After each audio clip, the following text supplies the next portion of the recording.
starts now. All right, so I'm just going to introduce it real quick.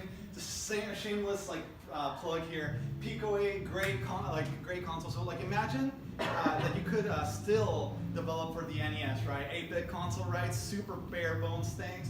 But instead of having to use assembly language to design for it, you had a better, more high-level kind of programming language to kind of work with, and something that was way simpler that you could go ahead and make really cool sprites and without the limitations of the NES. Introduce Pico 8. Super chill. I would super recommend it. Only 15 bucks.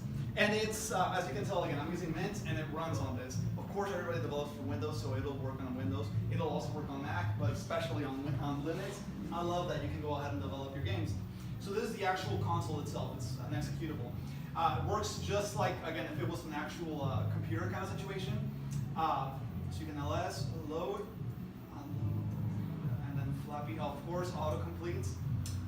You work everything in Lua, which, again, if you guys don't know, Lua is super cool scripting language, super simple to go ahead and work in.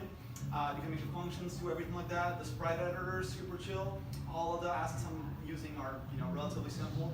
The idea is that I'm running a clone of Flappy Bird. The idea is that you guys, as great software developers, are probably going to make millions of that, but I'm going to be charging your kids microtransactions until I become rich.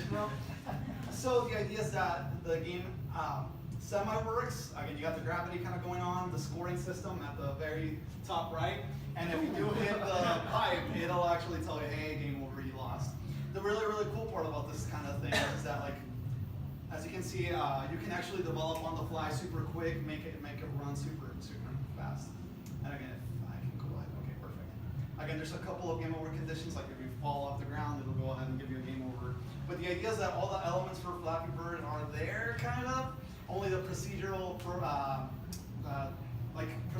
programming the pipes is not there. But technically, it should be able to. I just should be able to go ahead and implement making the pipes longer or shorter kind of situation. But most of the elements for Flappy are there. Again, I only got to work on it for about an hour, so had a lot of fun. I would definitely say give this a try, especially if you ever wanted to get into game design. It's not as hard as it may seem. It's more about using code creatively rather than using it for making a database or something like that. So yeah, that's a Flappy clone for you guys. Very cool.